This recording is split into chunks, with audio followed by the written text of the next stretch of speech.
ধন্যবাদ মাননীয় সদস্য।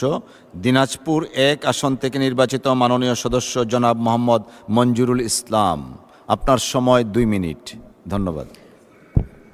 বিসমিল্লাহির রহমানির রহিম। মাননীয় স্পিকার, আপনাকে ধন্যবাদ। আমি মঞ্জুরুল ইসলাম ৬ দিনাজপুর ১ আসনের থেকে যে জনগুরুত্ব সম্পন্ন বিষয়ে মনোযোগ আকর্ষণ করছি,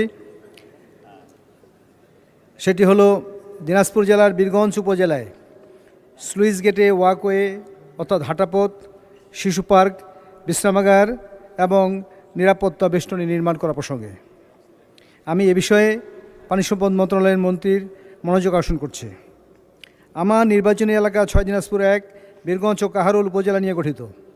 বীরগঞ্জ ও কাহারোল উপজেলার মোট জনসংখ্যা ৫,৩০,৭১৬ জন ২০২২ সালের আদমশুমারি অনুযায়ী। বীরগঞ্জ উপজেলাটি ১১টি ইউনিয়ন এবং একটি পৌরসভার সমন্বয়ে গঠিত। বীরগঞ্জ উপজেলায় শহর সংলগ্ন ঢেপা নদীর তীরে স্লুইস গেটটি অবস্থিত, যা ১৯৯৭ সাল হতে ২০০১ সালে বাস্তবায়ন হয়।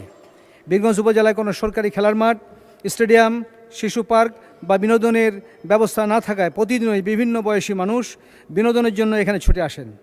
বীরগঞ্জ উপজেলাসহ বিভিন্ন পার্শ্ববর্তী উপজেলা থেকে হাজার হাজার দর্শনার্থীদের পদচারণায় সকাল হতে রাত পর্যন্ত স্লুইস গেট এলাকায় বাড়তি লোকের সমাগম হয়।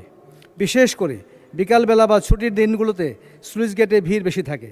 কিন্তু স্লুইস গেট এলাকায় ছোটদের জন্য শিশু পার্ক, বয়োজ্যেষ্ঠদের জন্য ওয়াকওয়ে বা হাঁটাপথ ও বিশ্রামাগার এবং পর্যাপ্ত নিরাপত্তা ব্যবস্থা না থাকায় দূর দূরান্ত থেকে আগত দর্শনার্থীরা প্রভূত সমস্যার সম্মুখীন হয়। তাই এখানে একটি ওয়াকওয়ে নির্মাণ করা হলে বিভিন্ন এলাকার যে সকল মানুষ এখানে ঘুরতে আসেন তারা সুন্দর মতো সৌন্দর্য উপভোগ করতে পারেন। বিনোদনের জন্য এখানে একটি শিশু পার্ক নির্মাণ করা হলে ছোট ছোট শিশুরা খেলাধুলা করতে পারবে। এমত অবস্থায় উল্লেখিত স্লুইস গেটে ওয়াকওয়ে, শিশু পার্ক, বিশ্রামাগার এবং নিরাপত্তা। ধন্যবাদ মাননীয়